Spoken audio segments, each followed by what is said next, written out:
Ah, well, I've loved cheetahs for about 50 years, so that's a long time.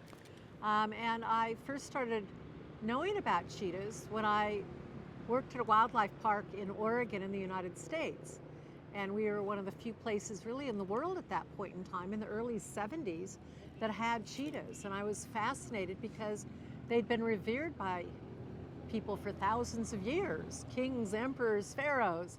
And why did people not know much about them, and why were there so few?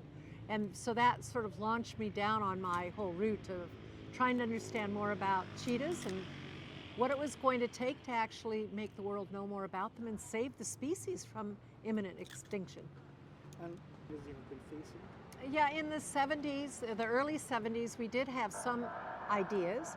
We knew that there possibly were only about maybe 25 to 30,000 cheetahs, which is a lot at this point in time. But they had been reduced throughout most of their ranges. In particular, they were found throughout Asia, Africa, India, and the populations were definitely declining. And that alert came out in the early 70s. And as I started learning more about cheetahs, I started finding out why and where. And so much of the problems facing them really was around habitat loss, even at that point in time, and human-wildlife conflict, that since they don't do well in protected areas, and there weren't that very many protected areas back in the 70s, they were outside of those areas with people and their livestock.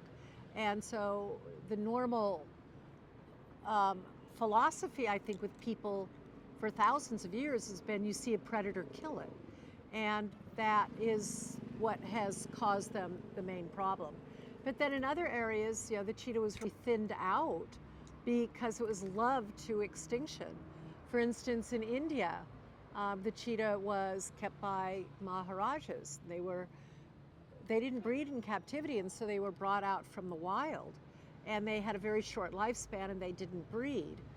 And here in Egypt, actually, the cheetah was called extinct in the early 1990s after a very long period of time of a decline, and we thought that they really were extinct prior to that, but that's when they were called extinct. And in the Middle East, they were considered extinct in the 70s. So that process was why, and that sort of led me off on a journey to try to figure out more about why, but also trying to understand more about if we had them in captivity, why they didn't do well in captivity. And in the early 70s, the wildlife park that I was at, we had a breeding program that I ran and became very successful in breeding cheetahs. And people around the world would say, well, tell us why. And when you find out something about cheetahs, we need to understand more about this animal. But we didn't even know what a healthy free-ranging cheetah looked like, the biology. And then in the 80s, we actually learned a lot more about their genetics and found that this is a species that lacks genetic diversity. And it is fascinating because it actually lived through a major extinction process, which was the Pleistocene extinction, which was about 12 to 15,000 years ago. And the cheetah survived that, but still in very few numbers. And as we started understanding more about that, it led us continually on our search to find out more about not only the genetic makeup of the animals, the reproductive problems facing them, and then what their low genetic diversity actually causes, which makes them more vulnerable to environmental and ecological changes, which we're obviously seeing today with things like climate change. Well, we learned a lot more about how cheetahs live in the wild. And so I moved to Namibia in 1990. And my research there started in the middle 1970s. But that's really when I started learning about could a cheetah go back out into the wild and learn how to hunt. And could we actually ever repopulate areas where cheetahs once lived? But with that, we needed to have healthy wild populations, or we needed to figure out how to breed them in captivity. And so in 1990, when I moved to Namibia, my project was to find out what a healthy free-ranging cheetah looked like. How did it live? And people didn't even know that. So I put radio collars on them. I collected blood tissues under anesthesia, and found how much more about their behavior. And so with many animals, you put males and females together and they might breed. Lions often will do that. Where with cheetahs, they have mate choice, and the female will select her mate. And unlike other predators, that oftentimes the males cover multiple females' home ranges, females will cover female cheetahs cover multiple male home ranges, and they will select their mate. And their ranges are huge. They have home ranges of 1,500 square kilometers. So they're very, very large. They're one of the largest ranges of any animal in the world.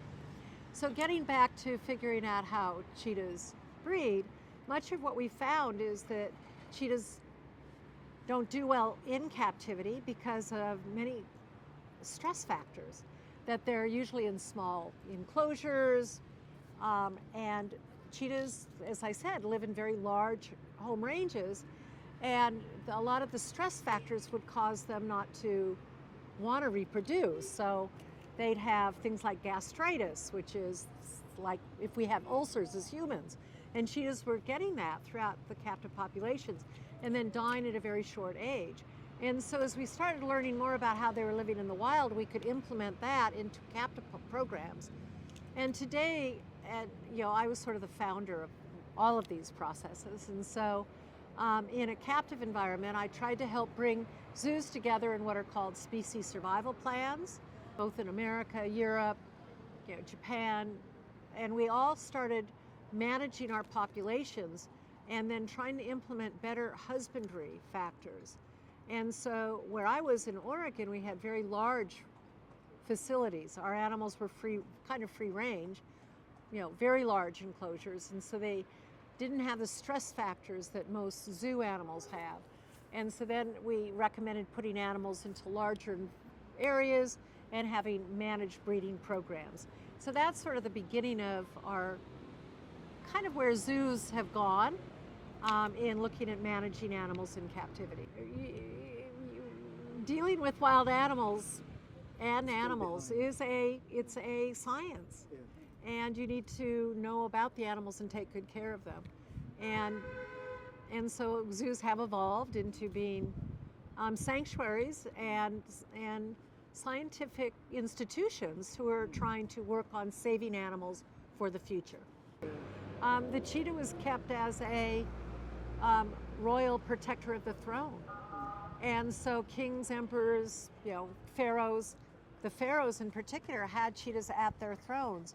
Cheetahs are the smallest of the big cats, and they tame easily, unfortunately, for them. And they are obviously beautiful. Long leg, those beautiful faces with the tear marks, the spots. They're just a beautiful, beautiful species. And the fact that they would tame easily and they would purr to you, obviously a pharaoh would want to have one at his throne. And they were believed to actually protect the throne. And then when pharaohs died, they actually were mummified. And they were believed to take their spirits to the afterlife fast, because the cheetah is the fastest land animal. So they were loved to extinction, unfortunately. And I've been here before, actually on a whole trip looking for cheetahs. And so the depictions that we've seen, I've been able to share with my colleagues. But there are some very interesting depictions. Obviously, you see the cheetah skin over the body, chest, and the cheetah face on their chest, and then you can see the claws and the paws and the tail. And so I've been able to actually point out that the cheetah's tail has stripes, where a leopard's tail has spots, and a lion's tail has nothing. And so it's been very interesting to see the depiction of the cheetah through these historic buildings and tombs. So oh my, now I'm not a good Egyptologist, I'm sorry. One of my very dear friends is actually a famous Egyptologist who actually studies the animals here. So, but I'm not really good. And I've been here before, and I've seen more in some of the other areas. I will be going tomorrow into some of the other tombs as well.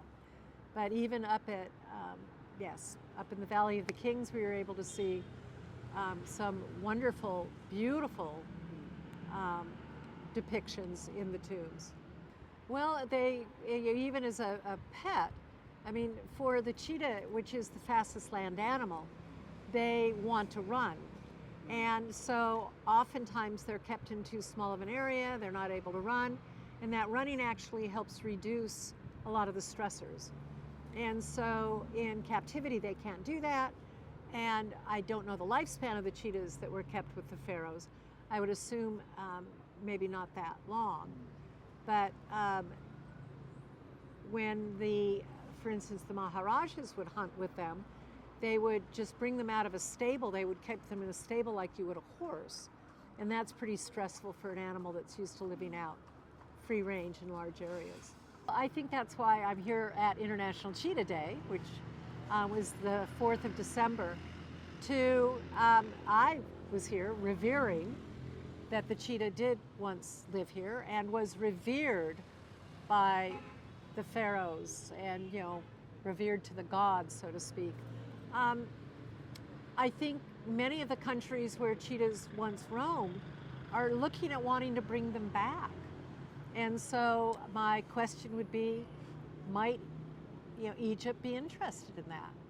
I know that the wildlife protected areas are small in the country. I think you only have like 11% of the country of protected areas, and many of them are on maybe coastal. But with that, I think many countries are starting to look at the benefits of bringing an animal back that once lived in the area.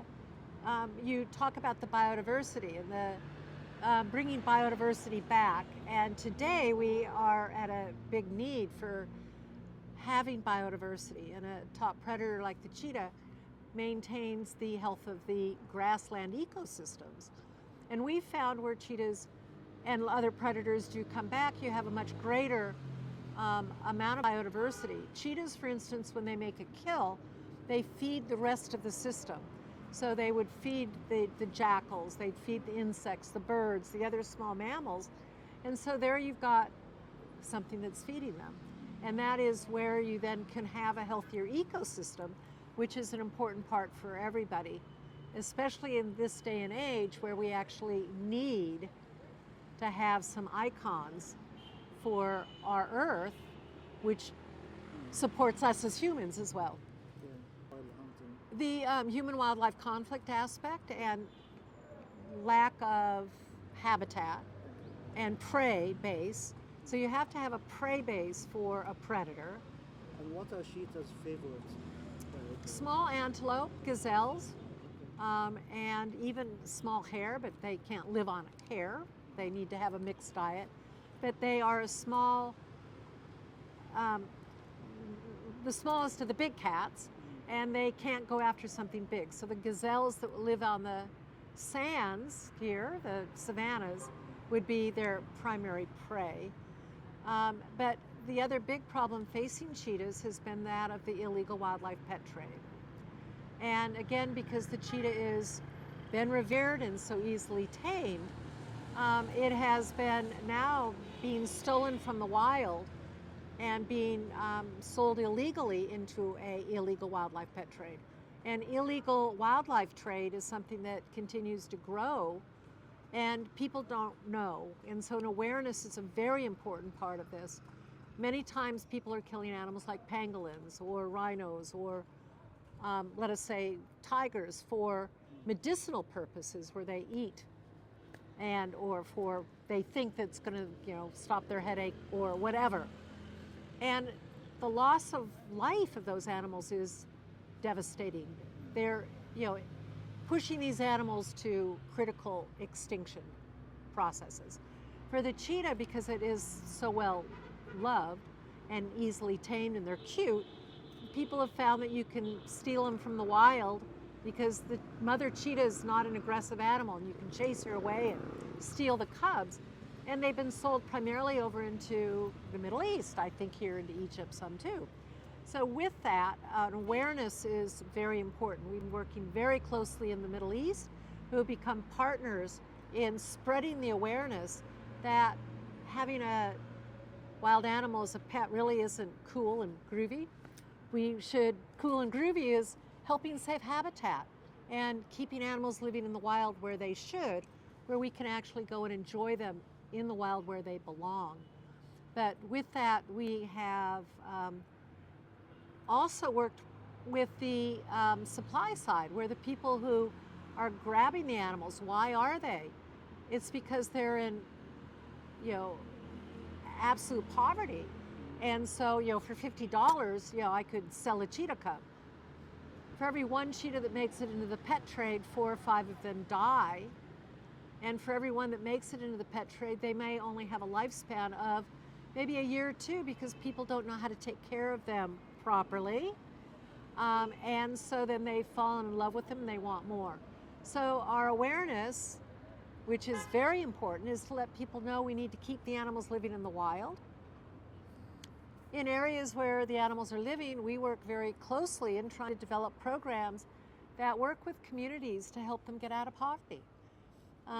Livelihood development, looking at things like conservancies, which where I'm from in Namibia, we've developed conservancies since our independence in 1990, and we can boast of having an African country that has one of the few growing wildlife populations, as well as our wildlife bringing economy into our communities through ecotourism. And with that conservancy model, we can actually help look at reduction of livestock through having better livestock management, understanding how to take better care of your livestock and not needing so much, and then having more grass, having wildlife, protecting your livestock, and then you can have an ecosystem that's a little bit more balanced. And having wildlife like that brings tourism. And tourism dollars obviously are a very important part of economies. And so looking at livelihoods is really important. Absolutely. Policies and laws are really important. And as we know, governments are slower in getting things going. Yeah. And in wildlife, we need more. And that's why we've got these conventions on biodiversity and the CITES convention for International Convention of Trade of Endangered Species, or even the Climate Convention, where we're talking about the problems facing, and things like CMS, which is the Convention of Migratory Species, because the animals aren't just in one country, they're crossing borders. But we do need stronger policies and to be aware that the wildlife doesn't have a voice, and it's our job to make policies in such a way that we are the stewards of the wildlife, for the ecosystems, for the people. And so it's tied in as a circular process. And They are looking at cheetahs coming back sooner than you would expect. But the cheetah was declared extinct in the middle 70s in Saudi Arabia. And they have found old mummies of them. So we've known that they've covered that whole area. They are, again, the cheetah is the icon of the arid landscapes. They live in these desert environments, some of the hottest areas in the world, as are some of the rarest antelope. And so they're actually trying to bring forward grasslands, again, savannas, and helping bring wildlife back. And with that, they do want cheetahs on their systems. And so we've been working closely with the Saudi government and some of the projects that are up in the northern deserts to help bring them back. NEOM, the Royal Alula, which is the Royal Commission for Alula, and these are wonderful, but it is all under the government, and the government will be the one helping guide this. But together, they're looking at wanting cheetahs back on their lands, and we think it could happen fairly soon. I work with governments throughout the remaining cheetah ranges, and I should also mention there are only about 7,000 cheetahs left in the world today. Where's the biggest population? Well, the biggest population is Namibia and Botswana, where I'm in Namibia, so we're called the cheetah capital of the world. But with that, we only have maybe 1,000 cheetahs.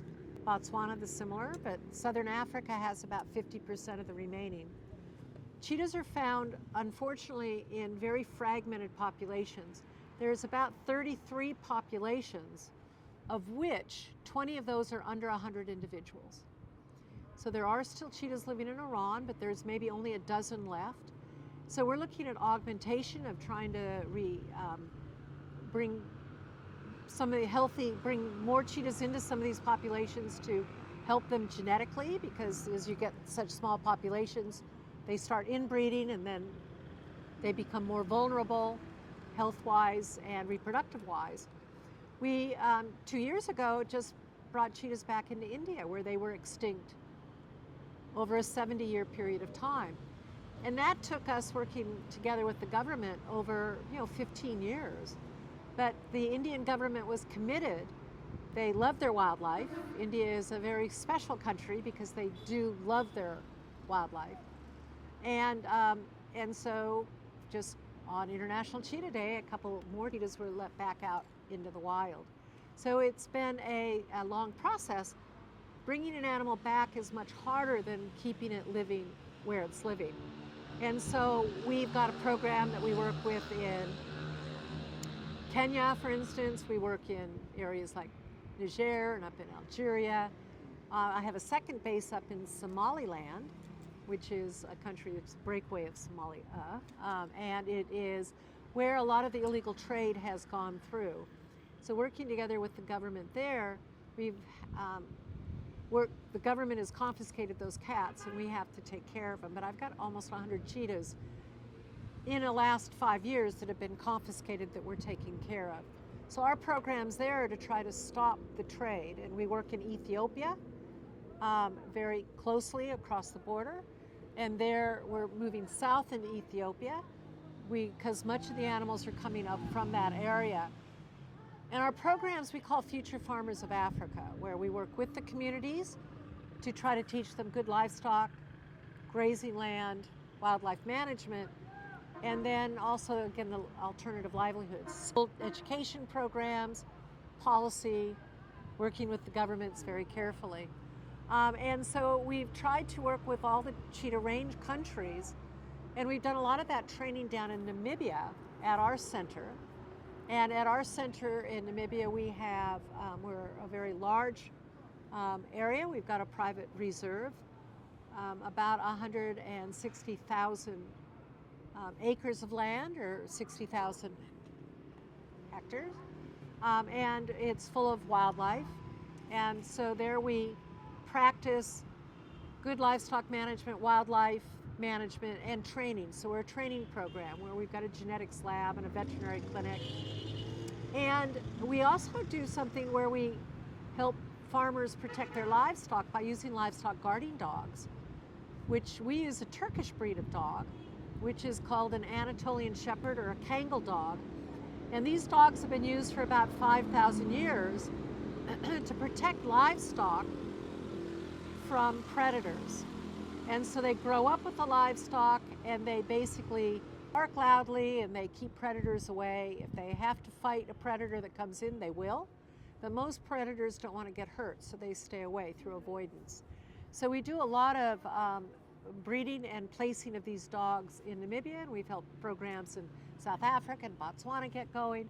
So, we do a lot of different things to try to help people help cheetahs. And do you think we will be able to see cheetahs again in Egypt? Well, I would always hope so. I'm planting seeds, and seeds through awareness, but I think it's going to take a lot of awareness and education. Living with wildlife is an educational process, and we also still see people who have their livestock, and we need wildlife. And so the government would have to decide, or private people within a conservancy type initiative would want to decide that they want wildlife again in these lands. And if so, maybe look at the Saudi model. Or in Somaliland, now we've developed conservancies, and we're working in Ethiopia to try to help conservancies like we've done in Namibia and like are available in Kenya. And you know that Kenya is prospering through ecotourism by having wildlife, and communities are succeeding with that. So I'm planting seeds, and I would love to see cheetahs back here in Egypt. Oh my. Well, you know, they are the fastest land animal. So they're long and lean, and they are aerodynamically built, and they have just the most amazing eyes. They have tear marks which run down from their eyes, which are actually useful like sunglasses are for us when they're going 70 miles an hour or 110 kilometers per hour when they're running. But I call them, you know, they're just beautiful, speed and elegance. But their eyes kind of look through you. And as I look into their eyes take me back here into the areas that they once lived in these beautiful, vast savannas, deserts, where the cheetah lived with people and they were revered by the pharaohs. So that's where the cheetah takes me. But it also, looking through their eyes, takes me into their future.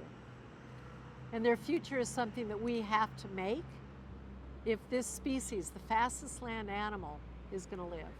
So I'm hoping that by my knowing them so well, I can help build a future for them where they have lived in the past and to maintain them where they're living today. Thank you.